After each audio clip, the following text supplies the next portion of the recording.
I'm Chris Bussing. Welcome to my channel. It's committed to helping more people create a life of freedom and impact through success in tech sales and the pursuit of self-development.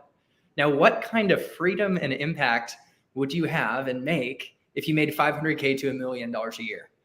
Well, I personally don't know what that is like because I haven't made that much, even though I've done well for myself at 9 years in tech sales. But fortunately, Koniak has. He's done it 3 to 4 times. How many times have you broke the 7-figure mark, Ian? 7. Oh, 7? Not broke the 7. 500 to $1 million. Yeah. Okay. In that range, 7 times. Breaking 7 figures, 1, 2, 4 times.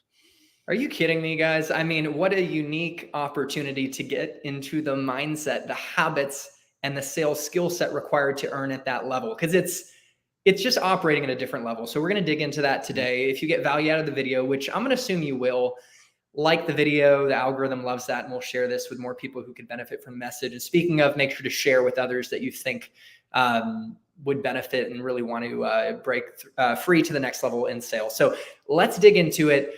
Ian, how did it feel when you saw that first 7-figure W-2? What was going through your brain and how are you feeling? Truth be told, it was extremely disappointing.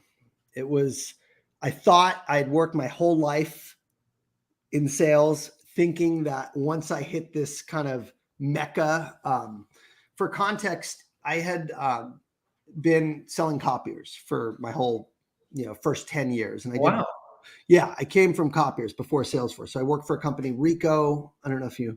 Quick notice, do you know I had Dale Dupree on, and he's known as the Copy Warrior. Are you guys friends or something? Yeah, he's a buddy of mine. He's a good. I went on his podcast too. So I'd been kind of in this, like in copiers, you're crushing it if you can make $250K a year. So by all means, again, it's not about the money. I want to be really clear. I know this is the title of how to do it because everyone wants to do it, but for me, life and the pursuit of life is about finding your full potential. That's my company, Tap Your Sales Potential.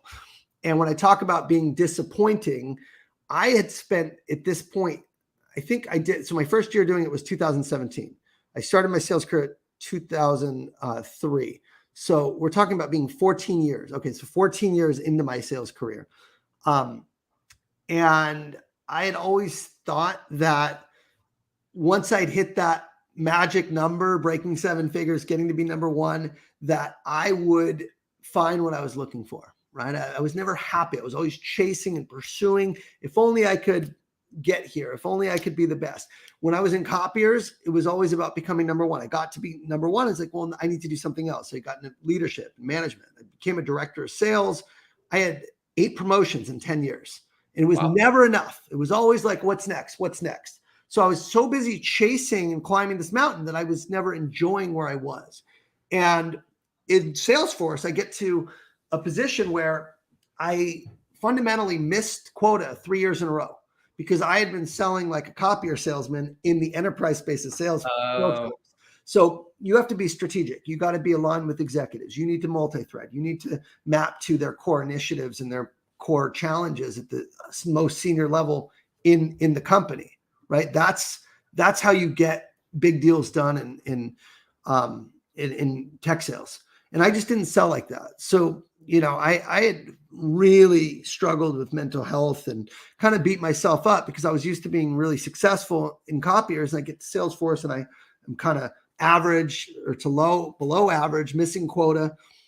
And then I said, you know what? I'm never going to do this again. I made a decision. I said, I am never going to fail again. That third year, I missed it. I was 95% of plan. I missed it by 1 deal, the last day of the fiscal year. And I remember it was kind of like a rock bottom in my personal life or in my professional life where I'm like, I feel like such a failure. I will do whatever it takes, Chris, to never feel this way again. And so I spent $20,000. I hired a coach. I joined a mastermind. I started getting training. I said, I was in so much pain. I was literally willing to do anything to get better. And so that whole year, 2017, I was just like so determined to be the guy who lived, worked, and operated like $1 million earner. Because that's what I learned in my personal development mastermind is you have to assume the role. You have to, even before you are actually experiencing it, you have to act like that person. Who are you being? Are you being the transactional rep? Or are you being the strategic rep that is capable of doing that? And so that was what I was living. And kind of feeling. And I remember I was sitting in my car. I had just closed this deal for, it was a 7-figure deal. It was an 8-figure deal, actually. It was a $12 million deal. I just closed it. And I remember thinking to myself in my car, shouldn't I feel differently? I just closed the biggest deal of my life. Now, I want to be really clear. Once I closed the deal that day and the couple days after, I was on a high. It felt like a drug hit, I was think. like a drug hit. It really was. It was like, oh my God, like it was not real. Seeing that, like, oh my God. But then that wore off very quickly. And I was thinking, I spent 14, 15 years to get to this point. Shouldn't I feel differently? Shouldn't I feel amazing? Right? And I remember I posted to the group I was part of, the mastermind. And I said, I don't know what's going on, but I feel really kind of like underwhelmed. I feel like this is something that I should feel differently, but for some reason, it's just not what I was hoping for. Because you have to remember, like I'd been working for 14 years to get to that peak state, but I was still in a place mentally where I was struggling. Okay, because I was chasing. I was always looking for fulfillment and joy to come from my achievements. I thought if only I was able to do this, I would be happy. If only I was able to get to this place. And I got there and it was like, wait, I thought everything would change. But you got to realize I hadn't fundamentally changed. So that's the true answer to your question. Was it nice to have that money? Hell yeah, of course it was nice. I bought a beautiful house. I could live a certain lifestyle that, it's life-changing money. But I didn't feel like a different person until I made some massive changes in my own life. A few years ago. It's encouraging that you failed 3 times and you were bottom of the pack at Salesforce, transitioning from copier sales, and then you became the #1 global enterprise seller at the whole company. And I'm a Yankee fan. Back in their heyday, they were the best team. That's like being the MVP at the Yankees at the best team, because Salesforce is like probably the most elite sales organization, and tech sales are one of them. So that is really encouraging to hear. And you remind me of my buddy, Jamal Raymer. And you know what? I shouldn't say buddy. I had him on the channel. Okay. It looks like he is my buddy. I just hung out with him in Austin. He came to my mastermind. He spoke at my event. He's a great, phenomenal example, because he was fired twice. Yes, he was fired twice. Yeah. So you both are encouraging. And Jamal, if you hear this, I'm not trying to move too fast, my friend. Anyways, but that's encouraging. And then the other insight is you are like the Sherpa to me and to this audience coming down from the hill, telling us that, kid, you'll get there one day. It's possible. If you can do it, if I can do it, you can do it, but it's not enough, and it's not what's going to make us happy. So maybe I didn't expect to go in this direction. Can we focus on a little bit right now on the paradigm shifts that got you to a place of feeling like enough, whole and complete? Because I think we think we want the $1 million, but I think what we all really want is a sense of wholeness. Yeah. It's funny. There's a quote, and I want to be really freaking mindful. We're talking about money, and people bash me for this. I get haters for this. Like, oh, easy for you to say because you made that money. And Jim Carrey has a quote, money won't make you happy. It won't. That is a fact. Okay. That's not where happiness comes from. You've done it. Yes, I can tell you that from someone who's had a lot of financial success and who at the same time was struggling with addiction, living a double life, disconnected from the people most important in my life, that I did it at the sacrifice of the things that really do bring happiness and fulfillment. So I want to be really clear. Money will make things easier. If you're struggling to pay the bills, if you can't take your kids to soccer because you can't afford it, if you are literally just stressed out, if you don't have food on the table, of course that's going to make things really difficult. So I want to be so mindful of what I'm going to tell you when I tell you that money's not everything, because for a lot of people it is, if they're struggling to eat and survive. So just full disclaimer on that. But when you get to a certain point where you have your needs met, and when you are able to essentially live a life of abundance where you can go out to nice restaurants or, do the things you want to do, and you own a home and a car and you have your basic needs met, at that point, right, making more money will not proportionally give you what you want. And Jim Carrey has a quote. He says, I wish everybody can get rich and famous. So then only then they'll realize it's not what they were looking for, or it's not the answer to their problems. And you don't necessarily find that out until you've gotten to that level and realized, wait a minute, I don't necessarily feel like I thought I would feel, because what's next? I was chasing this. I achieved it. Now what's next? I have nothing else to go for. Okay, let's go for another level of money. Okay, a bigger car, a bigger house, fancier car, whatever. So I'm telling you right now that fundamentally what I was doing wrong was I was focusing on the prize. And that was what life was all about, was the prize. And what I coach now, and what I teach people is something completely different, which is love the process. And the happiness that you perceive is not going to come from extrinsic factors like money or status or being number one on the leaderboard. Okay. The true joy that I see in nearly every client that I coach one-on-one when we do our work together is the shift from pursuing the prize to pursuing becoming the best they're capable of becoming. So the quote I love, it came from a guy named Mike Core, who was a mentor of mine at Salesforce, and I'll never forget it. He said, Ian, happiness is the joy I feel in the pursuit of my full potential. And see, I wasn't experiencing joy in the pursuit. I was just chasing. So when you're chasing and you're not enjoying yourself, you're going to spend a long ass time chasing. And that minute you hit it is only for a minute or maybe a few days or weeks if you're really lucky and it's a really big win. But if you don't enjoy the journey in the process of pursuing and becoming the best you're capable of becoming, or living up to your potential, the pursuit of your full potential, it's going to be underwhelming. It's going to be disappointing because you're putting so much in that moment of hitting that goal that you're sacrificing a lot to get there and you're not actually enjoying it because you're so damn stressed. And Jamal will talk to you about that too. Same kind of thing, right? Wow. We both left sales at our peaks because of the sacrifices to our health and to our life that were made in getting there. So you can do it both ways. You can, and I'm fortunate. My business now, the past 2 years, our business will do over 2 million this year. Last year it did 1.5. We're 2 full years in business since I left Salesforce. No one does that. And I've enjoyed every day because of the way I'm approaching it now, because the lessons I learned before and doing it the wrong way. So the joy is in the journey.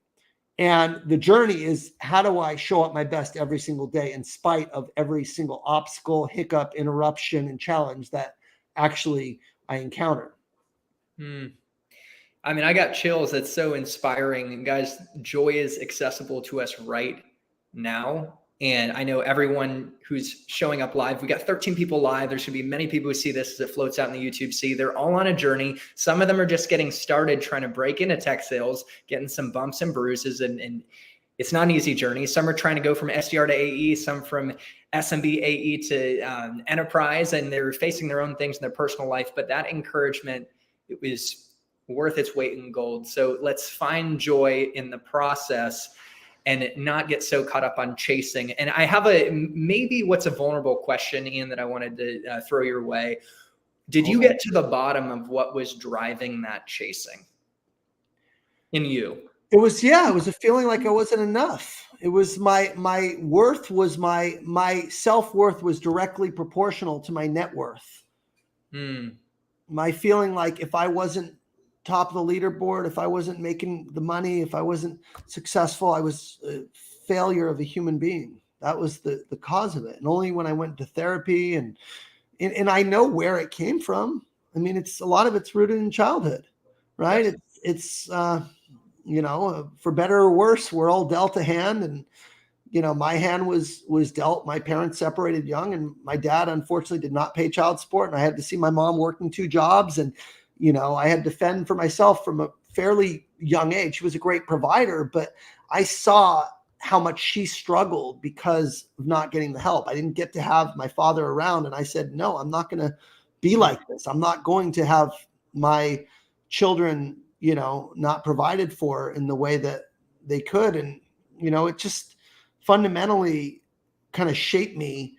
And my father died at a young age, and, I didn't have a father, and it was just like, I was determined to be around for my kids Mm. and to live a long life and to provide in a different way. And if I wasn't providing and if I wasn't successful in the level that I thought I could be, it was a failure. It was like, if you're not doing what you could be doing, you are nothing. And it was like, it was deeply rooted in this kind Yes. of like upbringing of like watching my father fail and financially and not wanting to repeat that. But then your standards are so high for yourself that you're never going to meet it. So I kind of like, yeah, I didn't really understand why, but like in doing therapy, I kind of went back and looked at, the root cause of this way of thinking. But that was a lot of it. Mm. It's like, you need to be a great provider, and you're not a great provider if you're not at your quota or you're not hitting your goals at work, kind of thing.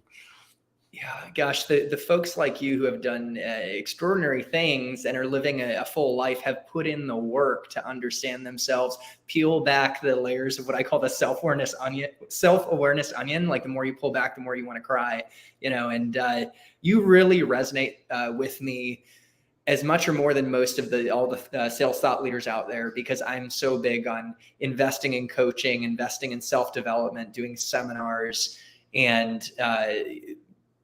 becoming emotionally aware. So it seems like your story of not enough also drove you to greatness, but Mhm. it's also like building an empire in a pile of what. And so you clearly Yeah. you got to the root of it.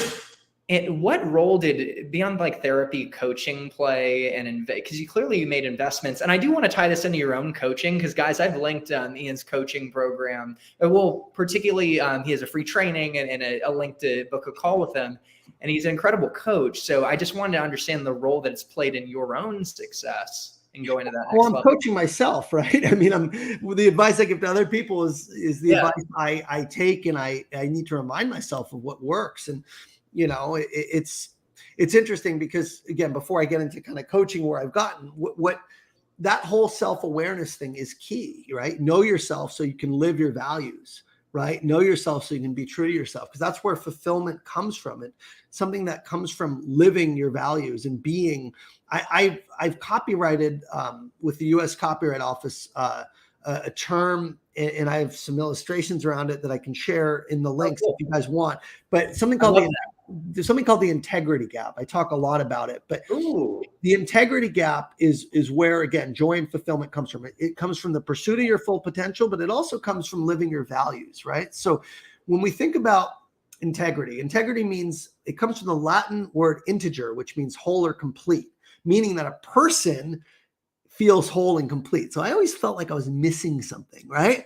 Because I wasn't living my values. So what does that mean? My values are looking at myself in my best light. This is who I am. This is my identity. So you might look at yourself as I'll just give you an example everyone can relate. That would be great. Yeah. Yeah. I'm a healthy person. I see myself as strong and fit and healthy. That's my values. Yet my actions and behaviors, my reality are, I'm not working out, I'm eating a bunch of junk food, and I am absolutely feeling shitty because I can't get off my lazy ass. Okay. I have a major integrity gap. My values are here, my reality and behavior are here. This distance is called the integrity gap. It is the distance between your actions and behaviors and your values or your identity. That is what I coined the integrity gap. In sales, okay, you see yourself as a hard worker. You see yourself as courageous, yet you're not able to go to executives and have tough conversations because you're afraid. You're not able to send out emails because you're a perfectionist. You're not able to go and work hard and work a full day because of distractions, right? You're out of integrity. So the key that I work on in my coaching is how to be in integrity. What are your values and what are you doing every day from 8 to 6? Is it aligned or not, right? And I'll find that when we tweak how people are spending the time and where, the results just follow. It's, again, trusting the process and focusing on the right things. That's key. The reason I was so unfulfilled is because I wasn't living my values. I was secretly struggling with addiction, even though I was very successful in a material way. I was completely out of integrity with my personal life, and I was struggling with addiction. Okay. And that was where my source of pain was coming from, is even though on paper, I looked great, I was all successful, I was hiding secrets. I hadn't faced my demons yet. And that really was, once I went into recovery 3.5 years ago, and I confessed to my wife, and I kind of started doing the deep work on myself with therapy and got into 12-step programs and all that, everything changed, because now I actually started living my values. I became an honest person. I became more spiritual. I connected with God. My beliefs matched my behaviors. I just started treating people right. And at that point, I was like, I can't do sales anymore. I have to coach. I have to kind of give back and serve, because it didn't matter the other things. I needed to actually help people and start living a life of service. And so again, chasing the money didn't make me a better human, right? When I became a better human, then actually the business flourished. And now I'm doing it at a level that was way more than I ever did in sales, because I'm living my values and doing it the right way. My clients are super happy because I'm showing up with integrity with them. And so again, I know I'm kind of rambling, but like, you have to have alignment between who you are, right?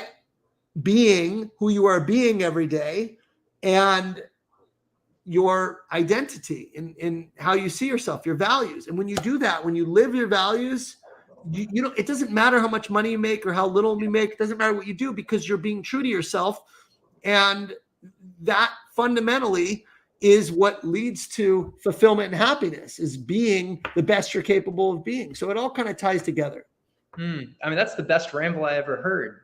Thank you for it. Can go on as many tangents as you want, because I mean, that piece on integrity, closing the gap between who we say we want to be and our values and what we do, that integrity gap, by the way, that's brilliant. That's cool that's actually trade. I'll link to that, and I'll link to a keynote I did at the Sales Success Summit a few years ago, where I talked about, again, I don't need to get into it, but I haven't been shy about my addictions and what that looked like.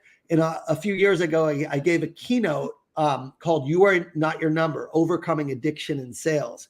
So even though I was like making all this money, like I genuinely was not yes, I had a good heart. I meant well, but I was doing things that were bad, and they were wrong. Lying is wrong.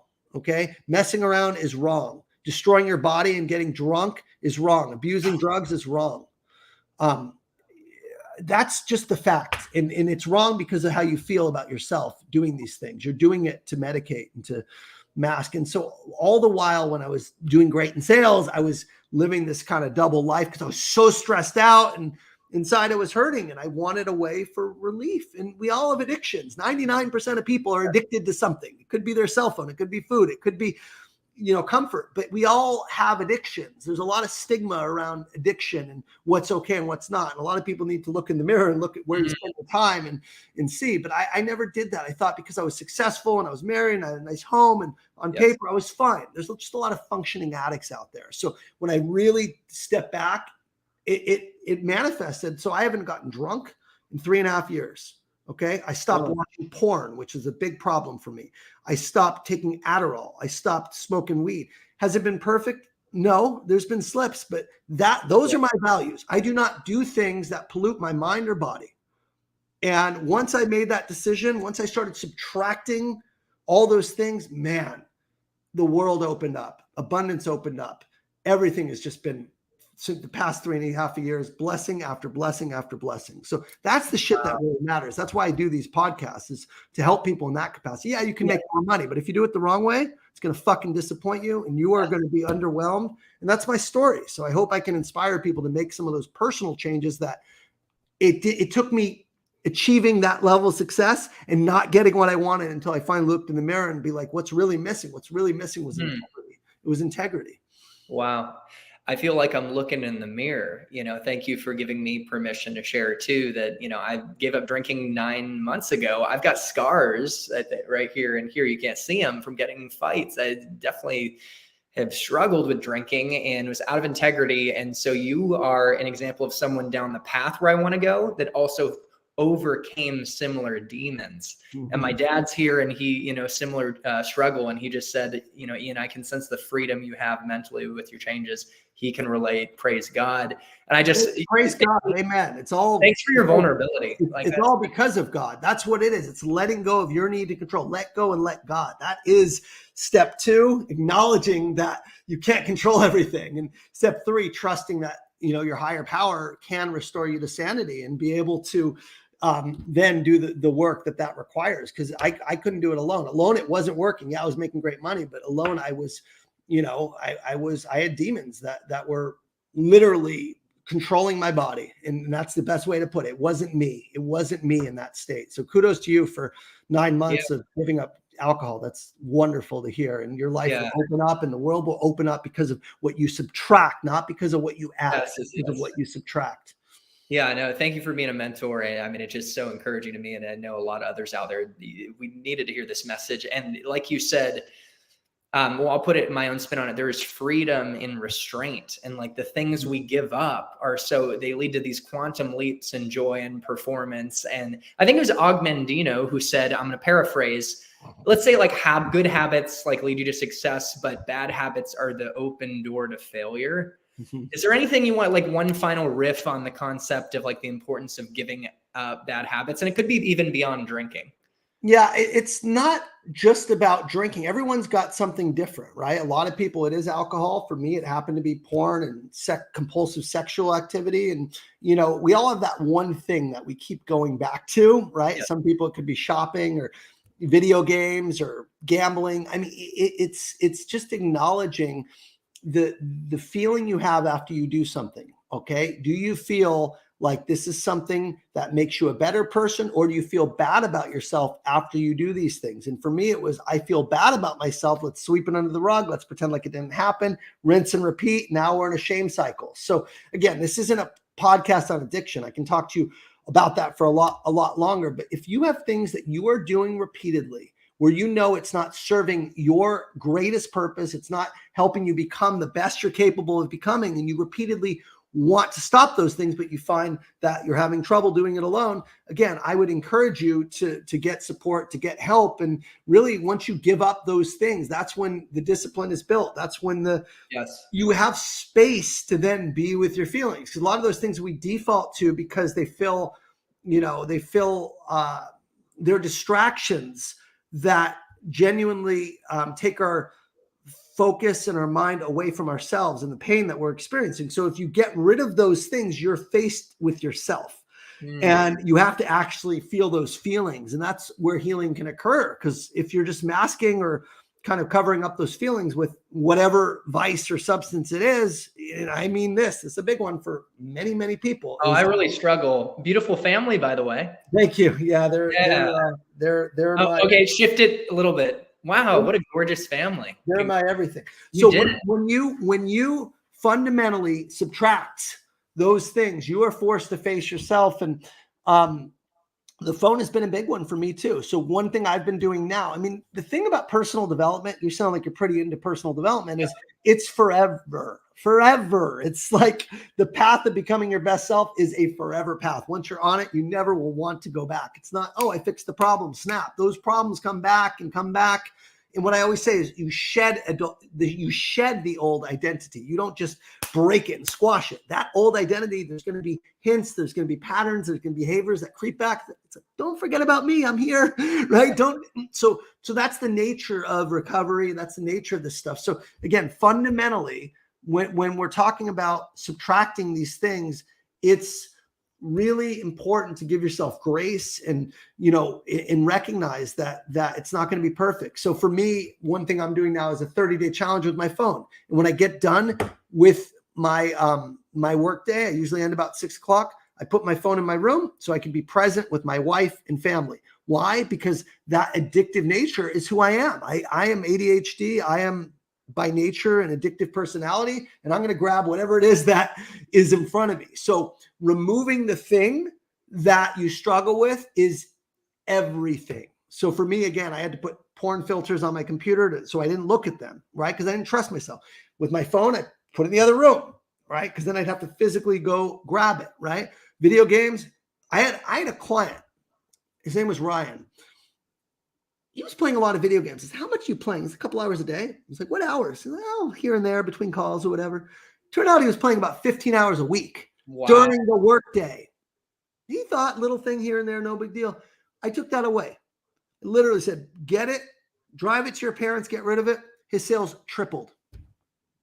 There you go, guys. It's like what you subtract. Even, Alex Hormozy's a big name lately, and he talks about that too. So I know, like, this is the direction the conversation was meant to head in, and we are only halfway through. And we're going to talk about some mindset, some habits and skills for making $500 to $1 million. But let's be real.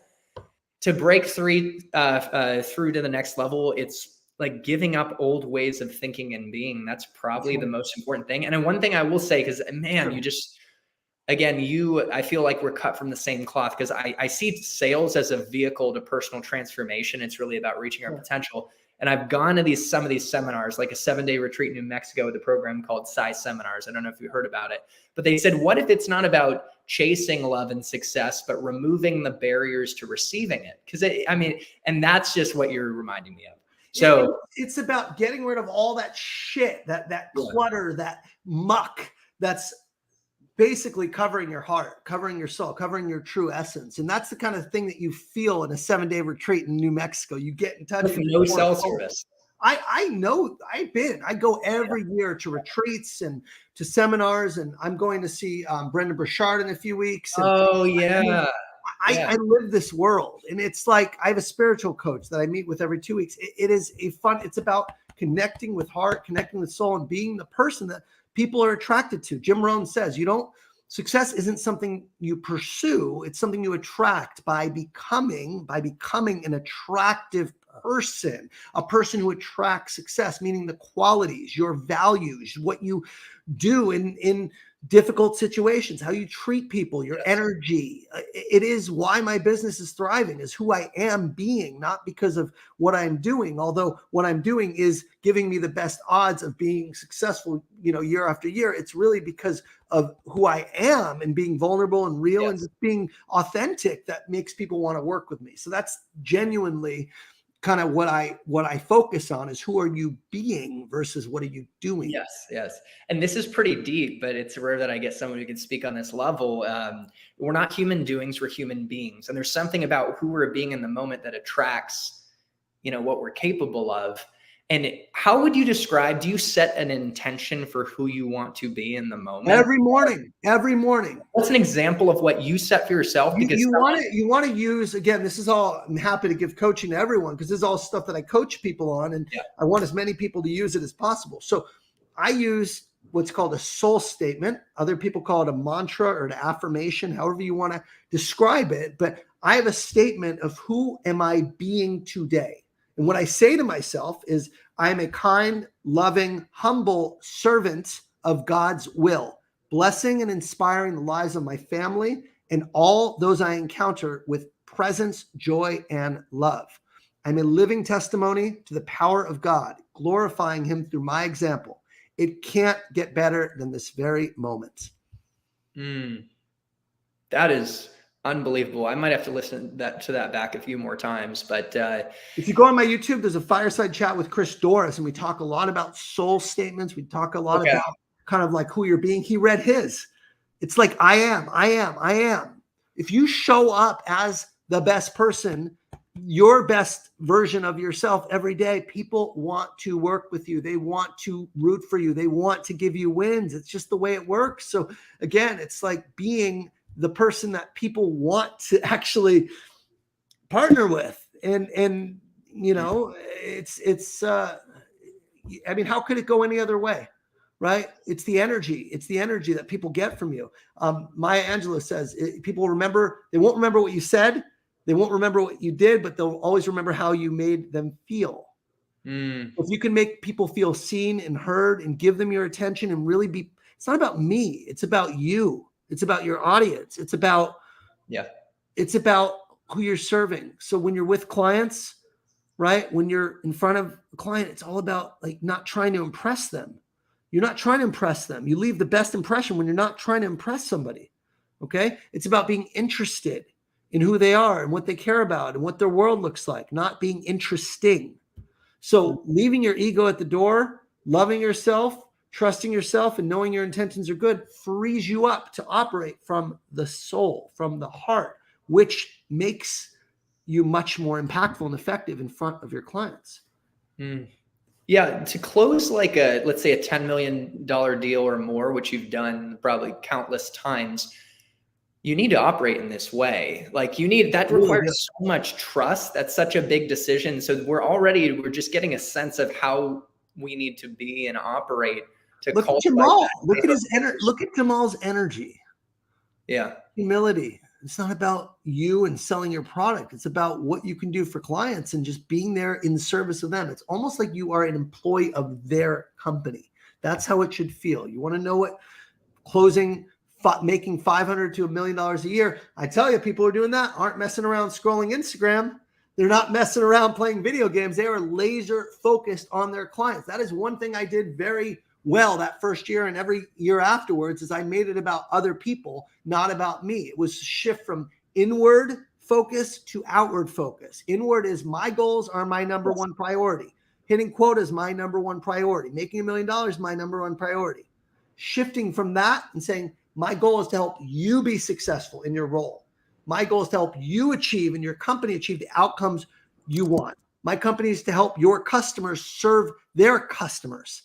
You become better at your role, right? So it's a total shift. And that's, again, why my coaching is effective. I'm there not worrying about what I'm saying or doing, but worrying about what they're saying and doing and helping them, right? From an objective viewpoint. So that's like what the best sales reps do is they're advisors, they're trusted advisors, and they're consultants because it's not about them. They're not attached to the sale. There's a guy, he just closed a $2 million deal. His name is Evan Howard. He's a rock star. He's having the best year of his life in that 500K to $1 million.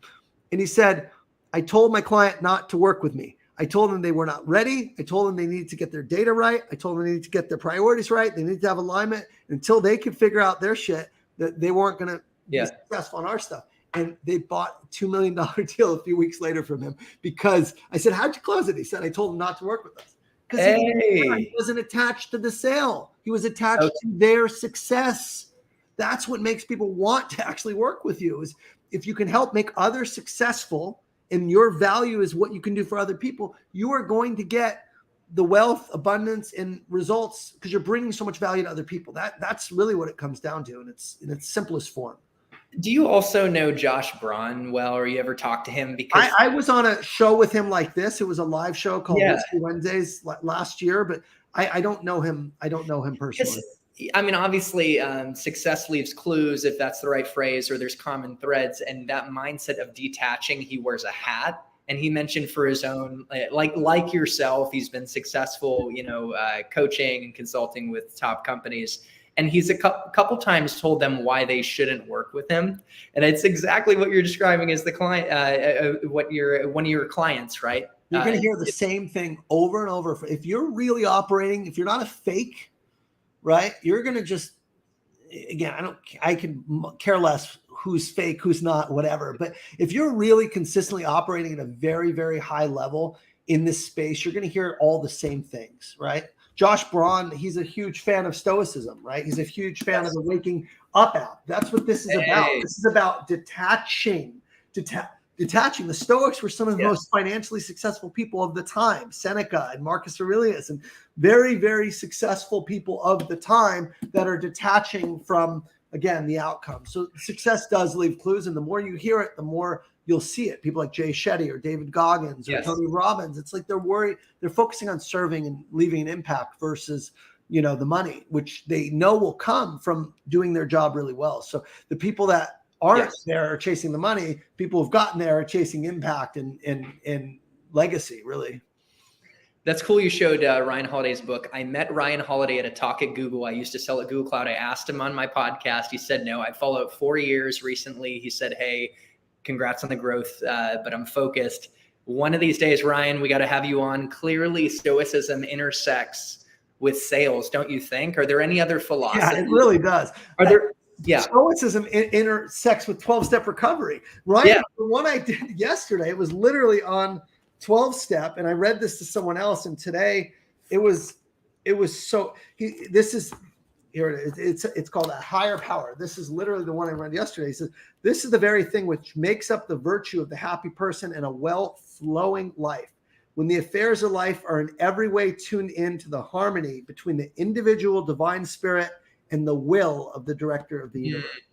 And he said, in undergoing a 12-step program, many addicts struggle most with step 2, acknowledging a higher power. They fight this. They claim it's because they're atheists or because they don't like religion or they don't understand what matters, but they later realize that it's just the addiction talking. It's another form of selfishness and self-absorption.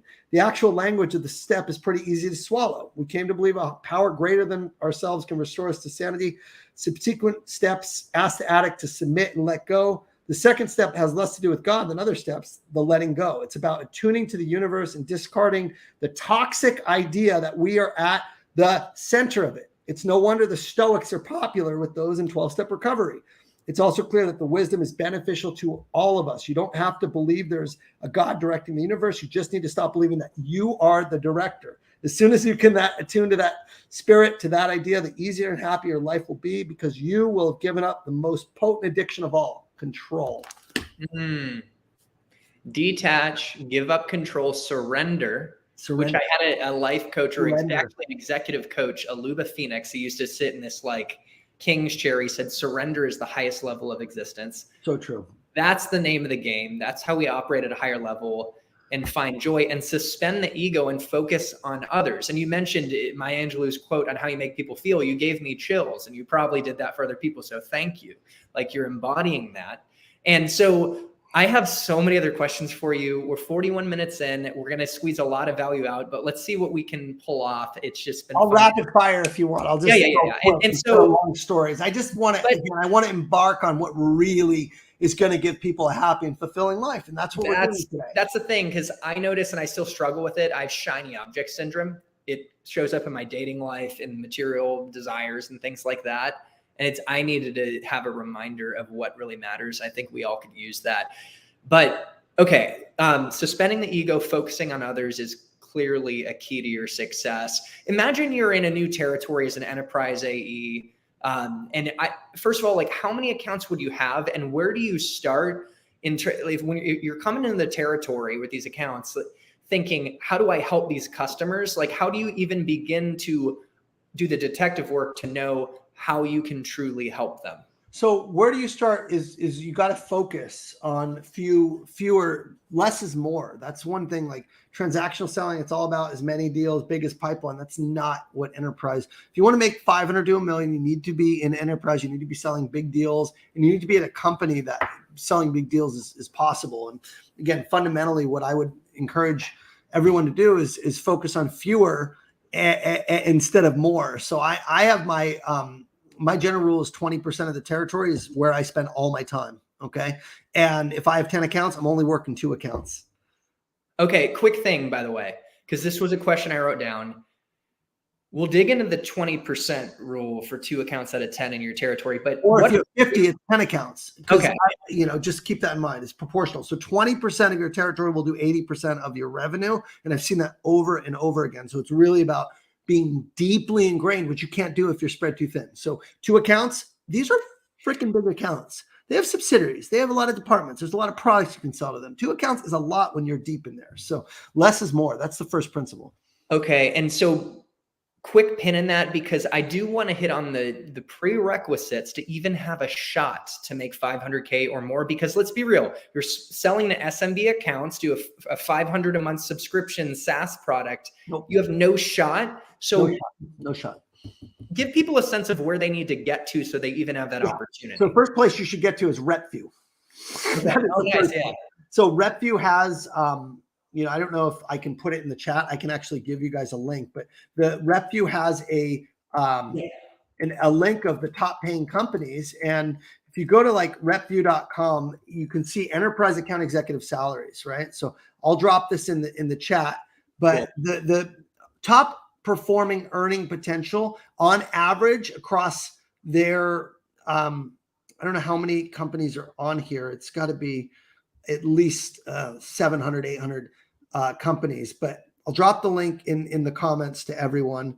And I think actually I put it in the private chat. You need to put it in the link. Yeah, I'll put it in there, and also I'll link afterwards for as the video floats out there. So guys, thank you to everyone who's shown up and for your yeah, you can put it in here, but repview.com. I'll put it in there. Okay, perfect. So RepView will tell you and show you exactly where the money's being made. So the average across all these companies, the average of a top performing earning potential is about $618,000, meaning across the 700-800 companies that are in software SaaS that qualify for RepView. Average across all those companies, the top earners are making $600K. So the first thing you want to do is go to RepView, look up your company and see what the top earners are making. If you're not driving a vehicle where making that much money is possible, you don't stand a shot. So what are the vehicles? Well, you want to be able to sell big deals. You want to go somewhere where they have deals that are $1 million deals, ideally in minimum 250K plus, right? Second thing you want to do is you want to make sure that you have a comp plan that actually enables you with accelerators. So I have another video, just Google how to make 7 figures in sales with Ian Koniak. And I have a whole video on like the prerequisites on what you need. But the key is to comp plan. You want to have a 300K, at least 250K on target earnings, okay, with a quota under 2 million. Those are kind of the two kind of key denominator. That's it. Now again, you can work for a Microsoft or a Google or something and have a quota of 5 million, but how do you get to 400% if your quota is 5 million, right? It's very hard. So fundamentally you want to, usually the sweet spots in between 250 and 400% of quota where you can crack 7 figures. Okay. So that's kind of where you need to be. So think about it this way. If you have a $1.5 million quota, your OTE is 300K, do the math, right? That's 150K divided by 1.5 million, right? So what percent quota is that, right? What does that equal? Anyone? 10%, right? So we got 10% commission. That's your base commission if you hit quota, right? Okay. So you sell 1.5 million, you make 300K. Well, what happens when you get to accelerators? A lot of times you get 150 to 250%. So that next 1.5 million, if you're in a 2X accelerator, instead of making 150K, you make 300K. So now you got to 600 at 200% of plan. Yes. That next accelerator could be 250%. So that next, right, that next 1.5 million is worth what? Instead of 10%, it's worth 25%. So that next band of 1.5 million, right, is 375. So you have your 600 plus 375. Now you're at 975 at 300% of plan, selling 4.5 million, right? So you have to run the numbers. You literally have to go in, plug it in your comp plan and actually see what your accelerators are and figure out and work backwards what you want to make and then back into what you need to sell and then back into your average deal size, right? And then back into how many deals you need to sell and then back into what your win rate is and then back into your prospecting rate to opportunity. So it's like there's a whole, again, this is the stuff I work with people on, but you need the plan. Yes. You can't just have this pie in the sky. You need to know every single detail of how you're going to get there. And it starts with knowing what your actual number is. So this is, that's key is really knowing your comp plan inside and out. There's accelerators. There's also spiffs. There's also multi-year bonuses. You'd be amazed how many people I look at their comp plan, they don't even know how to read it. I'm like, how are you going to freaking make this money if you don't know where and when and how to maximize your comp plan? So yeah, that's kind of a starting point. You got to work for a company that does big deals. You got to have a good OTE. You got to have a low quota or a manageable quota where you can blow it out of the water. Yeah, and the accelerators that the chat is lighting up, and people are loving this. It is pretty. Yeah, everyone wants to make all the money. I tell people don't make the money because I say that they're like the money. Yeah, and that's the problem. And I even know, like, shoot, I should do more videos on. Like, once you get there, then it changes. But you're not there yet. You're gonna want to get there. I totally get it. But the true wealth, the true wealth is what we talked about before. But hey, let's go. Keep going. Let's keep going. So rapid fire. So there's even like equity too, right? Like did you get equity at Salesforce? I got 100,000 a year for the years that I was blowing it out. They gave it to me, and that became, a pretty nice part of the compensation. But again, 50K, 100K bonus, you're making 750 average. That's a smaller percentage relative to the commission. Understood. Okay. And Limon Ortega, Spanish flair there, said he had a question for you. What's the best industry product to sell? I know there's no silver bullet, but just paint a picture like where the cloud space sat. Like give us a thought on. Don't sell copiers. I think in general, I think what you want to do, again, go to RepView and see where reps are hitting the highest percentage of quota. That's really important. It shows at the company what are the highest earners making and what companies have the highest percentage of quota. I see right now Workday. I see a lot of people doing really well at Workday. I like to work for the market leaders. I don't want to go for a startup and some disruptive thing where I'm going to be one of two people in the country. That's really a tall order. I want to go where someone that's established, they have a good, cadence. You have people that are successful that you could model and map. Workday, I've seen a lot of people crushing it. ServiceNow seems to be somewhere people are crushing it. The cloud database in the cloud data lake space right now seems pretty hot. So Databricks and Snowflake really seeing a lot. Obviously, infrastructure as a service, right? Google Cloud, AWS, really. I have one of my best friend works at AWS. He's knocking it out of the park. There's just growth there. I like to go where people are. There's a good product market fit. You're a market leader, and people are generally doing pretty well. Versus 20% of people are in quota. I don't want to be in that environment. That's going to be a toxic place for sure. There you have it, guys. RepView will give you data on who's making the most money. But thank you, Ian, for sharing that market leaders are where it's at if you want to make the big bucks, like Salesforce, where you were at. I think so. MuleSoft, right? There's a lot of companies in the Salesforce family, like Workday. I mean, I look at the data in RepView because unfortunately, there's been a lot of layoffs, and some of my clients have been laid off because through no fault of their own, right? Just tech lay some actually before they close big deals, which is horrific, but the company didn't want to pay them. I hear horror stories. Anyway, I help them figure it out. And it's always, I say, if you don't have the top earners, those are the two things I look at. What are the top earners making? What's the OT? And what percent of people are over quota? And it'll tell you the story, right? How people are doing and tells a big story. So do your research, do your homework, and really go to a place where making that money is possible. I've got a question on how fast do you think someone who is new to tech sales, because we do have some folks like that in the audience, they're breaking in. How many years do you think it takes to be in a position to be an enterprise seller, to actually have this opportunity? If they fast tracked it, I mean, I know it just takes time, right? It could take 10 years, right? Can you give a reality of the journey? Yeah, I don't know. I mean, I think at least 5 years would be reasonable. I mean, if you're crushing and you're brand new to sales, you might start as a BDR, then go promoting. Usually it's 18 months, but you might get a year promotion, SMB, then get to mid-market, then get to commercial, then get to enterprise. You probably are going to struggle in enterprise because it's just different. What got you there is not going to get you success in enterprise. Because again, in enterprise, it's not the same set of skills. I teach this. I teach how to make. There's a webinar, I think you linked to it, how to make 500 to $1 million in tech skill, free training, right? Check it out, guys. A freaking webinar. I literally walk you through step by step what to do. It's free training. So watch that thing. It is you got to multi-thread. You got to attach to their top initiatives and goals and problems. And most importantly, you have to be aligned at the C-suite, the executive level to do these big deals.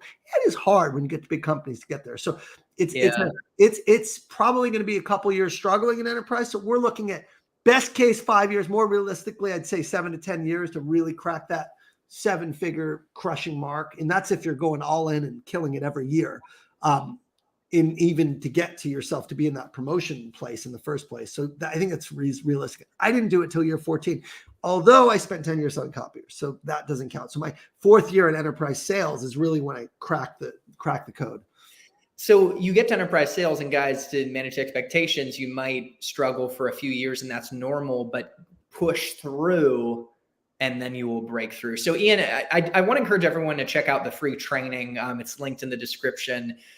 You're going to get a lot of meat out of that. But can we double click on some of these skills you mentioned? Just at least scratch the surface, a little bit more context on the different ones you mentioned. I know you threw, just take it away. You actually got to research an account. That's the start. You have to understand their top level goals. You have to understand what they're working on. My research was always become a customer.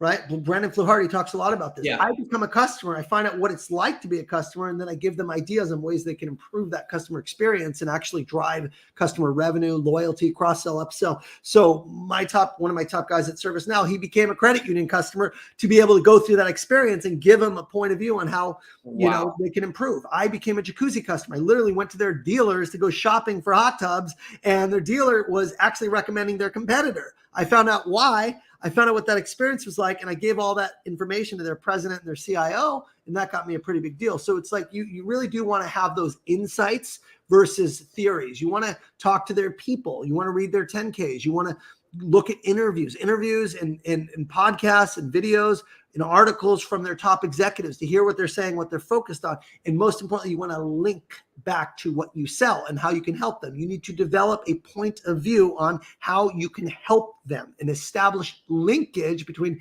your offerings and their goals. And the stronger that linkage is, the more likely you will get a meeting with senior executives. Wow. So become a customer. When I was at Google, I did get a meeting with the CMO of Selective, and I mentioned how my mom bought me a macaroon making class and I didn't want to go, but I did. And next thing you know, I'm on the T, which is a subway in Boston, sharing macaroons with strangers. And so I love that you mentioned becoming a customer of your customer. I'm trying to get Tope, I think the CEO of Calendly, for my 9 to 5, but also on the channel, because he was a former seller at Dell EMC. And that's another example. What other, if I wanted to get with the CEO of a Calendly, I would tell him how Calendly's changed my life, how I recommend it to everyone. I would share a video of where I use Calendly. And I'd say, I would love to chat with you about, ways to maximize your success in the sales community and ideas that I have. And, we can like, it's just like, ultimately it's about what you can do to make other people more successful. That's really what it comes down to, not what you can do to sell a product or book a meeting. You have to go with the intention of helping a customer solve a problem or achieve a goal, rather than with the intention of selling a product or service, right? That's an outcome. So the process is bring value that can actually help them achieve their goals. And even before that, know what their goals are, what their challenges are by doing the research. So it's a totally different skill set, right? And again, if you're so busy consuming dopamine and bullshit, you're not going to spend that time and be patient enough to do that deep work. So again, subtracting those things so you can be the person who does the hard things every day. It all comes down to subtraction, kind of making it come full circle. Thank you for the coaching. I'm going to apply it and I'll let you know if it all works out. And it will work out. And you got to believe in yourself. It's a mindset. We're talking about mindset. We're talking about habits. We're talking about what to spend time on. But the mindset is that I'm here to help. I'm here to serve. I have ideas and you need to meet with me. You need to meet with me to help your business. When you're coming from that place, you're going to persist. You're going to follow up because you don't care, because you're trying to help them. And I just, that's how I sell. That's how I sold. And that was the difference between when I was making all this money and what I do now versus when I was just trying to sell deals and going with the mindset of what can I sell them? What white space can I fill? What products? It's me centered. No, it's not about what you're going to sell them. It's about how you're going to help them hit their goals. I mean, it's so simple. Is it easy? Of course not. You got to shift your focus and detach from your outcome of hitting quota and attach to their outcome of whatever their goals are and helping them make successful. And I have countless examples of this, but it's all about knowing what they're focused on, what their priorities are, and linking back to how you're going to help them achieve it. This is what a seller and leader on fire looks like, guys. And I'm getting some mind blown emojis in the chat from Mia. I love it. Thank you for the concrete examples. That's actually so valuable. How about multi-threading? You mentioned multi-threading. I think just almost, I don't know if you said like having the guts to get to the top and have executive conversations. Quick thing, can we round out the skills, and are you okay going 5 minutes over? I can go 5 minutes over. Yeah, like I said, I'm trying to go rapid fire right now, just to like get when the best guests like you come on, we go over, and I just want to check. I appreciate that. Okay. Go ahead with the skill sets for enterprise. Multi-threading is simple. It's like you have to know. I say simple. I take it for granted because I've done it so much. For me, it's simple. It's not simple if you haven't done it. So please forgive me for that. Multi-threading is, when you get to big companies, you have to understand they don't make decisions in vacuum. On average, there's between 5 and 10 people who have to weigh in or say yes to whatever you're going to propose. So just knowing who those people are and making sure you're in front of them, that's really key. So the sign of a champion or a mobilizer, if you haven't read this book, Challenge Your Customer, the whole book, Challenge Your Customer, is about activating the mobilizer in the company who's selling when you're not there. And that's kind of what happens in the enterprise. And so it's all about finding people who are going to stick their neck out and say, we need to change and get out of status quo. We need to operate differently as an organization, or we're going to go the way of BlackBerry, right? It's about people who see the writing on the wall and realize that the way they're working is actually hurting them and preventing them from achieving their goals. You find those people, and then you find out, okay, who else do you need to convince? Who else do we need to get on board with this. And okay, CFO, CIO, CEO, how are decisions made? And then let's get everyone together. So for me, I ran a lot of workshops, a lot of design thinking workshops where I got everyone to map out where their challenges are, what solutions could look like, prioritize it. And I sold as a team. I mean, if you work for a big company, that's the advantage. That's how they can do these big deals, is they have people that actually can facilitate workshops. They have business value teams that can run analyses and see what companies are focused on financially and help you create this mapping. Like, you don't have those resources at smaller companies. So for me, that's been a key, is like bring in my team, bring in people smarter than me. Okay. And then come up with a value proposition that's much bigger than my product or service. So a lot of times workshops, design thinking workshops were ways to do this, to get everyone in the room. A lot of times it was just asking people straight up, who are the other key stakeholders who need to weigh in? And can we set up time? Can you connect me with them so that I can understand what's important to them and get their perspective? Because they might squash this thing if we don't involve them early. So it's getting as many people involved early in the process so that you can figure out who are your proponents, who are your champions, who are your detractors, and you can respond accordingly, versus being single-threaded and having someone try and sell internally, which never works. No big deal that I've ever done has been single-threaded. It just doesn't work. That is a key distinction between the enterprise complex deals and the SMB sales cycles. There's just so many more stakeholders involved. It's a buying committee. Thanks for sharing a look under the hood on how to empower them with a design workshop, bringing people together and mobilizing a whole team. Des was asking, can you start the habit of multi-threading early in your career when you're not an enterprise? I mean, my gut is actually like, you can't. It's just like you might have just a founder of a company and one person, so you can't. Small business, you don't always need to. I mean, if you're selling to small businesses, the decision maker is usually one or two people. So it's like, it depends. I mean, really, it does depend. I think anything like 500 companies, 250 plus, you're going to have 3-4 people involved. You're going to have IT, you're going to have finance, you might have the business, the head of the department, the COO, but less is more. Like, you can get them in one meeting. It's like, a lot of times it's as simple as, hey, our proposal, this is a key. Here's a nugget. Okay. Anytime you propose, always make sure you are proposing to all the people who need to see it. That is the key. That's like the number one thing. So when you're ready to propose after you've done discovery, it's like, who else besides yourself needs to weigh in and see this before we present? I want to make sure they're invited, they're included in the meeting, so that we don't have to play telephone. We don't have to have you sell up. They can answer their questions. We can make sure it's aligned. We can get their feedback. When you ask that before you present, right, that usually makes a difference, because they'll tell you who are the other people, they'll invite them, and then you get to be with the decision maker at the proposal stage. So that's one thing you can do in small business for sure, is like, get the owner there, or whoever the CFO, like, get them to see the proposal and to weigh in, because once they're involved, the deal it moves very, very quickly once they're involved.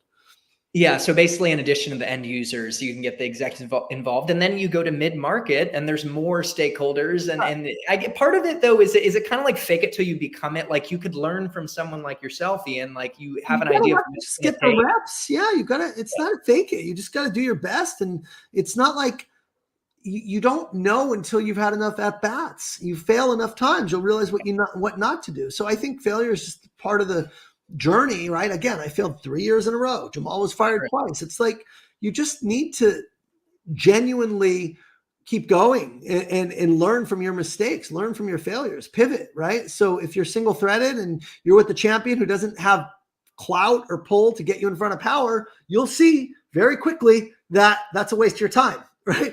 And then you see it again, and you're like, okay, I've seen where this road goes. Now we need to get someone in, earlier, because I don't want to make that mistake. But sometimes you don't learn the lesson until you've learned the lesson. Right. So I think you just need to put yourself out there, even if you're not ready or don't have the reps. That's how you learn and get better, is get the reps. Man. So I'm going to cut myself off after 2 questions, because I asked for 5 minutes. We're 3 minutes in. One habits question, and want to finish off with a call to action from you. I do feel like habits shape our identity, our results. And I was, studying your work, and I followed you for a bit, and I noticed the concept of revenue generating activities. Could you describe that for us? My gut's like, we should focus on revenue generating activities as a habit. So could you talk about revenue generating activities? It's really simple. Okay. Yeah. There's 2 things you should be doing in sales, and only 2 things. You're creating pipeline, or you're advancing pipeline. So simple. Everything else is noise.